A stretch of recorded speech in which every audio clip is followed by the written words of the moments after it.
Hey, Lashpreneurs, this is our final episode for 2023, and I'm going to wrap it up with the 8 things that we're leaving in 2023 and the 4 things that we're bringing into 2024. Why? Because I like a simple business. We don't need to have so much complexity in business. So the 8 things that we're leaving in 2023, let's dive in. These are all marketing related. Now, some of these we posted on social media and people got their tail feathers all in a twist.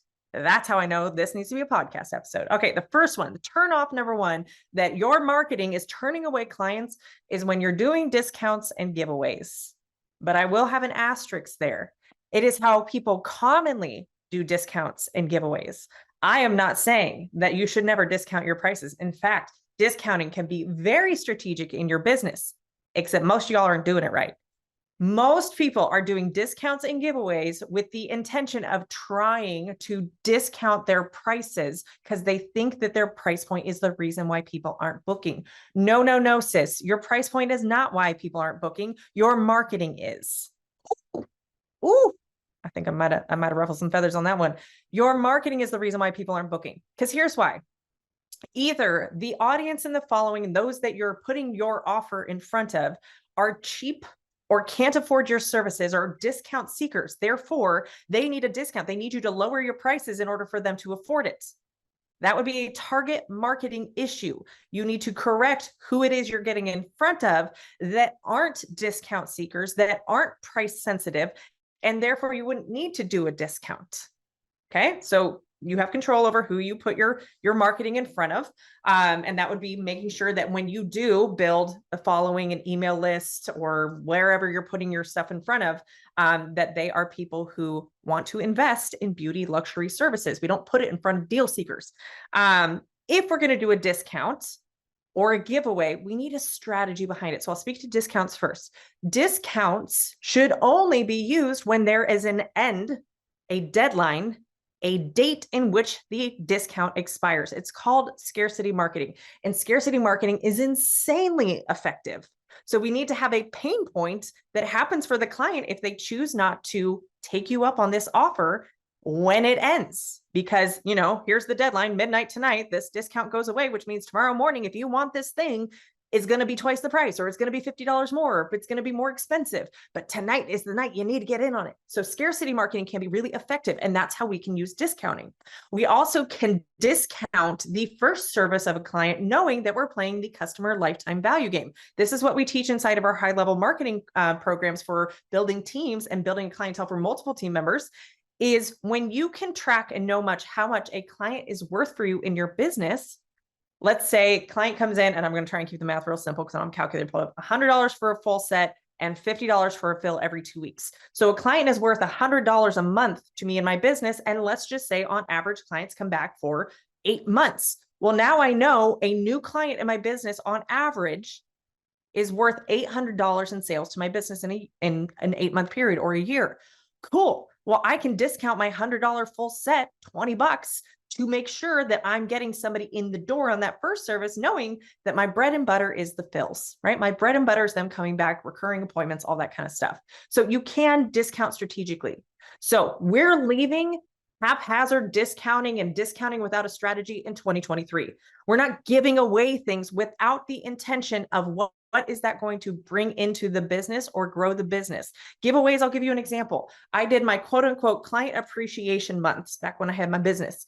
That was one, I think I used to do it in October, so right before the holiday season. What I would do is I would give away the next level of service. So if my classic clients would come in during client appreciation month, they could get hybrid or volume at the same price as classic. So technically I'm giving away time and the higher level service for my client appreciation. And if you're just listening to this, I'm using air quotes on that client appreciation. I appreciate my clients. However, there's already an energetic exchange that's equal when I give them great results and they pay me money for it. So I don't need to keep appreciating what's already happening. They're already doing it.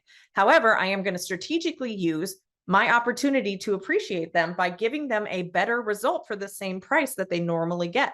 Because when client appreciation month ends, hello, scarcity marketing, there's that deadline, the end of the client appreciation month, they will have worn the better result, and a percentage of them are likely to continue on with that better result at the full price moving forward. Not everybody, and that's okay. That's not the goal. I'm not trying to get 100% of clients to upgrade their services to the next level of results, but a percentage of them will. Therefore, the business will have grown without me having to get any new clients in, because each customer, or on average, the customers are spending more because they're getting a better result. And it costs me a month of giving away time and a higher result service. Does that make sense? All right. Number 2, what we're leaving in 2023, posting multiple times a day, or I'll even say inconsistent posting. Some of y'all, when you ask me to look at your social media feeds, you can tell when you're shaming yourself into posting a lot versus when you were just want nothing to do with marketing and you're burnt out, because it'll be like, oh, she posted 3 times here and 7 times that week and 14 times on this week, and then I didn't see her for 3 months. Please don't post more than once a day. Please don't. So you can test this out. You're free to test this out, but some of y'all aren't doing this whole strategic posting multiple times a day as a test. We have tested out on our end, posting multiple times a day to see if that increases our results. We have found on our end, and these were all reels created with trending audio. We did a 3-month test on this. If we post multiple times a day, does that grow our account any faster? We did not see any difference in our results when posting multiple times a day. So we said, why take the extra energy to creating that much more content if we don't need to? You are free to test that theory out yourself. If you post more times during the week or more times in a day, do you get better results and more? And by results, I mean, are you getting more clients? Are you getting more clients off of the app? That's all we care about, right? When it comes to social media marketing, if we're not getting people booking with us, I don't care how many followers you have or how many views on your reels you're getting. It's not working to actually drive sales into the business. So posting multiple times a day, don't post twice a day if you're not even posting 7 days a week. I would rather you post more days in a week than post more times in a day. So some of y'all have not mastered having at least consistent posting. And where I say the baseline, like a good range, is 3 times a week at a minimum to post consistently on your feed. So if you're not doing consistently 3 times a week, that would be where I would start. Don't post multiple times a day. Save that second post for another day in the week so you don't have to create that. Don't post 7 times in a day. And then also when we're talking about consistency with posting, I will say, do yourself a favor, repurpose past posts. You can go into your Instagram analytics and look at what has performed well in the past, what has gotten you a lot of engagement or just done really well in the feed organically. Just copy that same photo and that same caption and use it as a post. People's attention span is so short. They can't remember what you posted yesterday, much less 6 months ago. So save yourself the time of creating new content and go repurpose some past content when you're not inspired. But don't go weeks and months without posting, because you're going to tank your algorithm and your ability to show up in front of your ideal audience. All right. Number 3 that we're leaving in 2023, boost posts. Please stop wasting your money. I want you to understand how social media works. In fact, I want you to understand, I mean, this is just anything with an algorithm, but we'll just specifically speak to Instagram or even Facebook. They are a for-profit company. Oh gosh, how dare they? Meaning that they run off of money, off of advertisers, not you consumers. If you consume the app, you're not paying the bills. Your eyes viewing an ad pays the bills, but you, the consumer, is not why social media exists. Not anymore.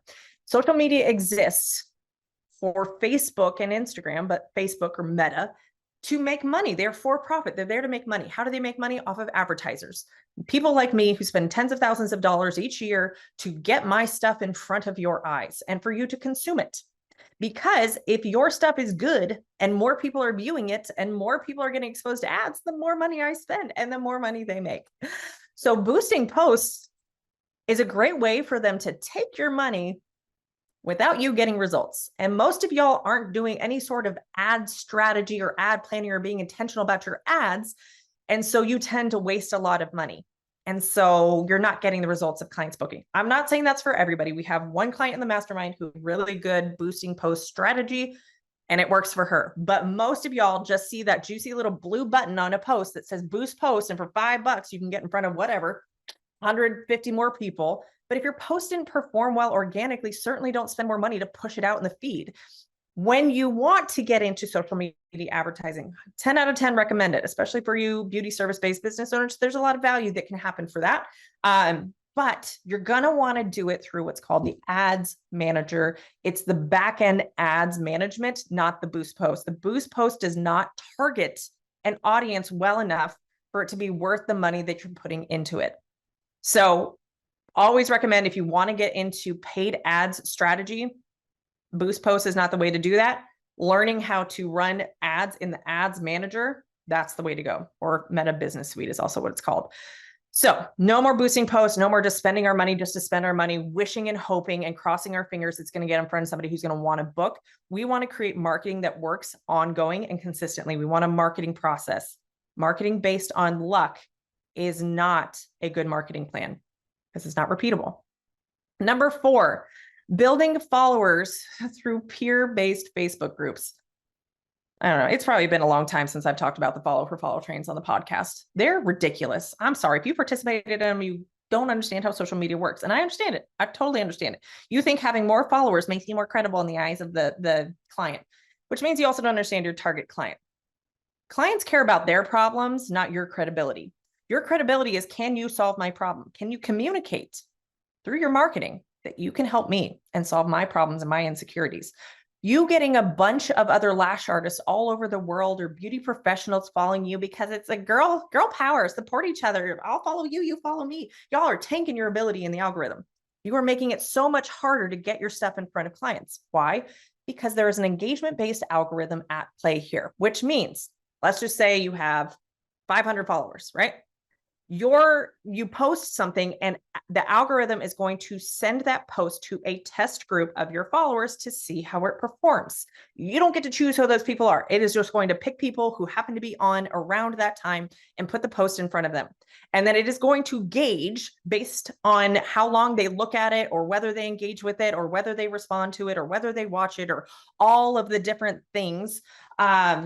If that post is valuable. And how the algorithm thinks a post is valuable is it going to keep that viewer on the app longer, on the platform longer? Why? Because the longer you're on the app, the more ads they can expose you to and the more money they can make. It's a full circle moment here, going back to Facebook and Meta being for profit.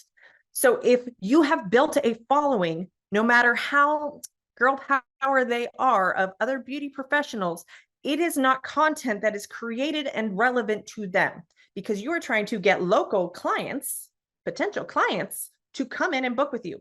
This is why I even say having your current clients follow you is not all that relevant because you have an in-person relationship with them when they come in the door. That's where you get to talk to them and communicate information to them. Your social media marketing is for potential new clients only.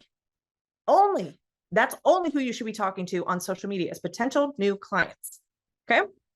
So when you're building these like for like and follow for follow trains, yes, your follower account is increasing, but dollars to donuts, that ain't resulting in dollars into your business. Challenge me on it.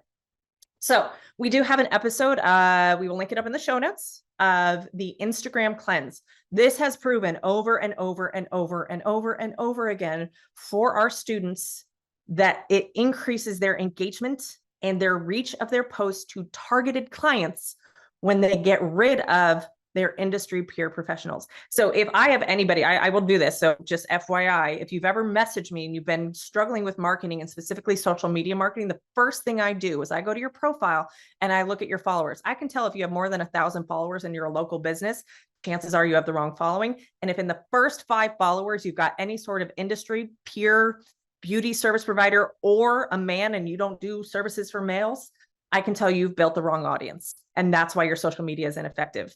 And that's why you're wasting time and energy on a platform that isn't producing sales into your business. So no more follow for follow trains. We are only building out potential customers and clients on social media. Got it? All right. Number 5, discussing how hard your life is during someone else's me time. We can often blur the line of client and friend, right? And especially for those of us who work a lot and who don't prioritize a social life, our clients become our friends, at least quote unquote, we think they are. But here's the thing. They are paying you for a result and an experience. It is not an equal friendship. It is a friendship of convenience and opportunity. But your clients are not your friends. You need to have a very clear boundary in your head of that, because Your income is dependent on them. I don't know any other friendships outside of business owners where that's the case. And you probably shouldn't have it where, I don't know, that's just not a reciprocal relationship where you're paying me to be your friend. That's essentially what it is. So we want to make sure that when clients come in the door, we can be relatable, we can talk with them, we can be social and friendly, but it is their me time, not your opportunity for you to vent. Now, this is a really hard boundary, I would say more so for younger business owners, because we don't quite understand boundaries. Maybe we've never worked in a professional place before to understand what's appropriate for clients and not. And that can also be a range too. I'm not saying that some people, can't cuss in front of their clients and it'd be just fine. That's fine too. If your clientele can support that. However, we never want a client to be put in a situation where they feel uncomfortable, or you're in an area where there's other people around you and they feel uncomfortable with the conversations you're having, or you're divulging too much information, or you're putting out a really negative energy when they're there to be pampered. So that's just kind of my personal, let's have a boundary there between what we're sharing personally and what we're letting them vent to. Now, you are free to have boundary conversations at any point with clients if they're sharing things that you're uncomfortable with as well. You don't need to make it awkward. You can make it kind of light and funny the first time, and then we do need to draw a boundary. But you can be like, oh, girl, we don't need to talk about that here. Like, save that for the therapist's office. You can kind of joke around with it instead of being like, oh my God, you just made me so uncomfortable, right? We can make it light. We can make it easy, but communicate the boundary. So leaving that in 2023. Number 6, please tell me you're not still doing this. Litter marketing is what I call it. Flyering parking lots, taking a flyer of whatever you've decided to build up in Canva and printing it off and attaching it to somebody's windshield. Like, bless your great uncle's dusty marketing tactics and what he says worked for him in the 1970s for his dry cleaning workshop, but we're not doing that anymore.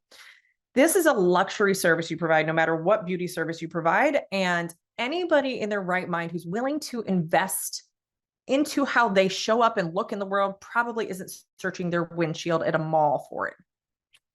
It's just not communicating the right vibe. It is not the place that people are going to search for the girl who's going to fix their face. It's just not. And so it does come off fairly inexpensive, fairly cheap. It's not going to get you great clients, and it's not going to communicate the right value of what you offer. There's plenty of other ways that we can market. We teach a lot of them inside of our Lashpreneur Society, but flyering mall parking lots is just littering. It's going to end up in the trash, and it devalues the beautiful work that you can provide for a client and the results that they can get. So let's do better. Okay. Save the planet, save a tree. Number 7, responding to DMs with a link to your booking site. So this is the most common exchange I hear about. Client DMs you, hey, love your work. I want to book an appointment for next Saturday. You kind of go back and forth on like when to book and the time and all that. And then say, okay, how much do you charge? And you go 200, and here's the link to go book. You can go book on your own. Or clients just say, hey, how much do you charge? And you just send them a link to the website. Or they say, hey, I'm interested in booking an appointment, and you just send them a booking link. If your DMs are the place where sales happen, this is where relationship is deepened. And if we are not using that opportunity to communicate with and understand our clients who are hitting us up in the DMs, look, they can go find your booking link.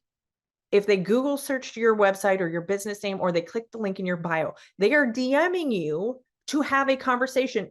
Unless they're specifically asking you, hey, I can't find your booking link, can you send it to me? That would be appropriate of, sure, here it is. Let me know if you have any questions. Use the DMs as your opportunity to understand why somebody is booking with you and why somebody is not booking with you. You will never get better at your marketing if you're not getting feedback from people on what is and what is not working. So if you find that a lot of people ghost you in the DMs, what you're doing is not working to engage them in conversation for them to feel like you're the go-to person. And most of y'all are blaming it on your price point and the economy and all these things out of your control. No, sister. It's your ability to communicate with a potential client that is preventing them from booking. They don't think that you can solve their problem, nor do they think that you're worth the time, money, or energy that it would cost them to figure out if you can solve their problem.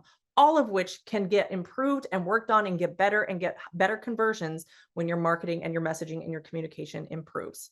Those are all learnable skills. There's no reason why you can't learn it.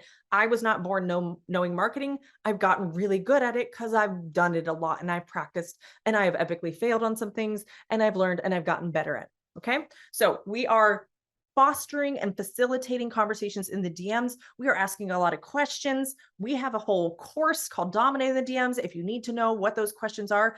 But just ask a simple question. Hey, thanks so much for asking. I'd love to know, why is it you're interested in getting lash extensions? And let the conversation happen organically instead of constantly just being like, go do it yourself, go do it yourself. That does not create a good client experience from the get-go. All right, we're getting to the last few. Number 8, this was another one that somebody had an issue with. Dropping off service menus or business cards at other businesses. She was like, you should totally be collaborating with other businesses. I was like, agreed. And that's not what this is. Dropping off service menus or business cards at other businesses. Think about it from that business perspective. If somebody just walked into your salon or your storefront or wherever you work and just said, hey, I just opened up down the street, I'm going to leave these right here. Is that okay? What they're basically asking is, you do my marketing for me to the clients that you've built. And I'm just going to, say, cool, you've done my marketing for me because I clearly don't know how to do it.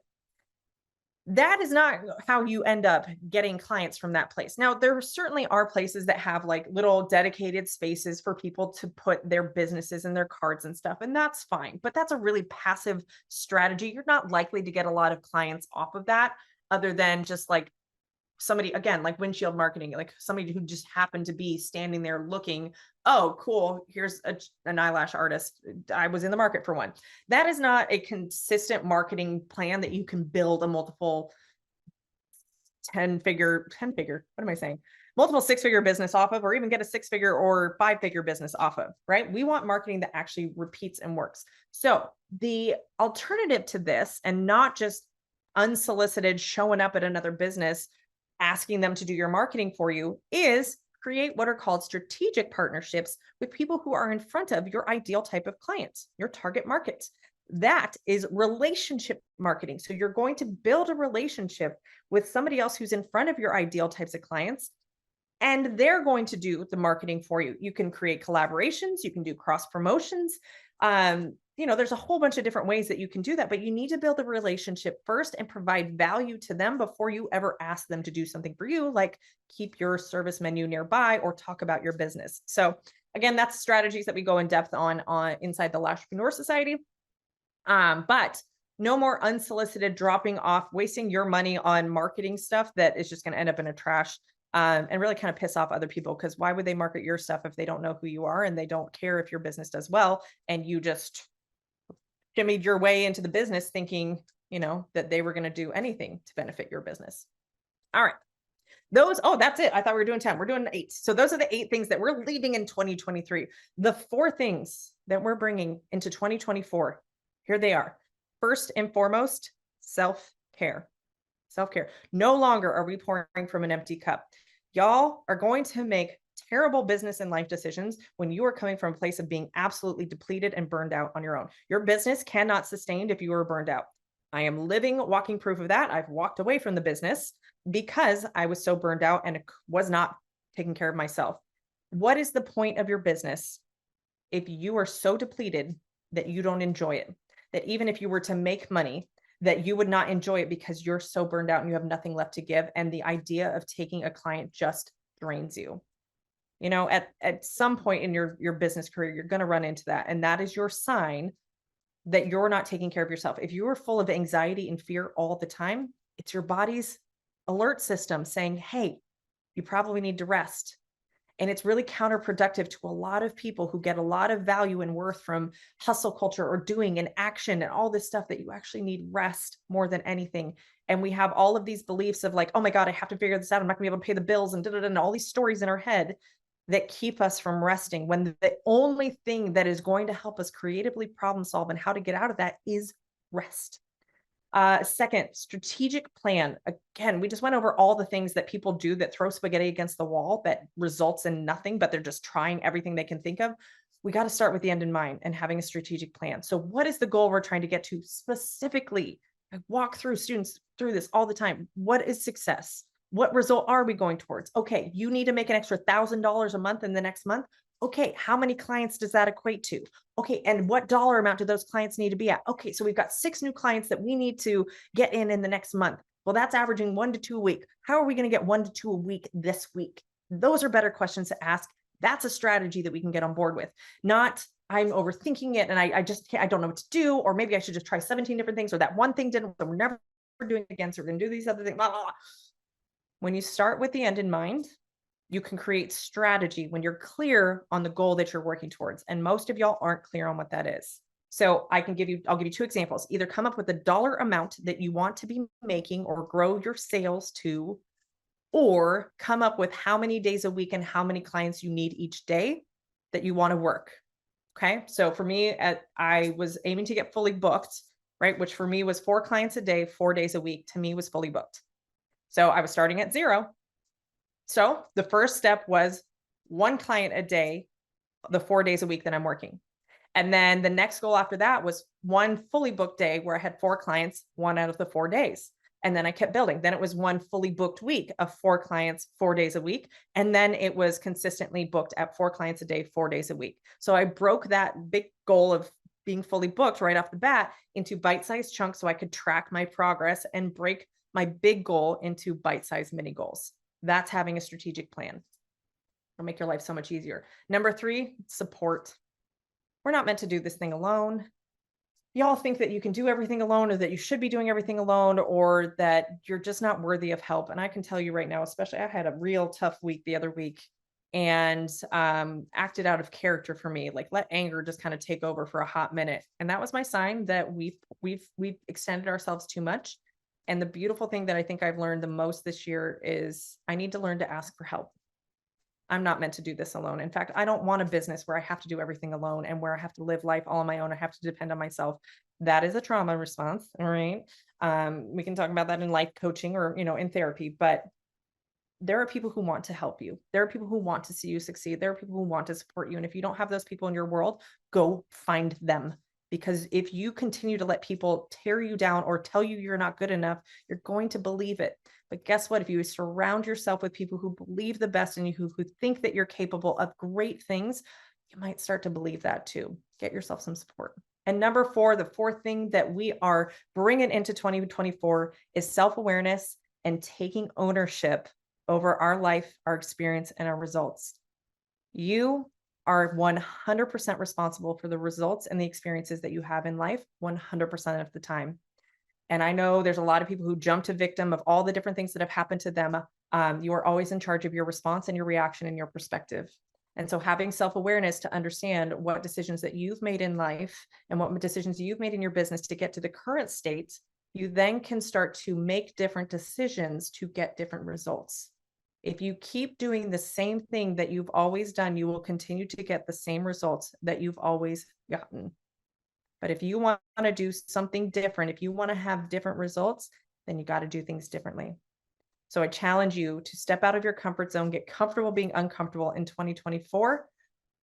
And man, I hope you soar in 2024. We are doing big things in the Lashpreneur in 2024, and I can't wait to go on this journey with you. So to wrap up our 2023 podcast season, I wish you a Merry Christmas, Happy Holidays, and Happy New Year. And I will see you next year. Have a good one.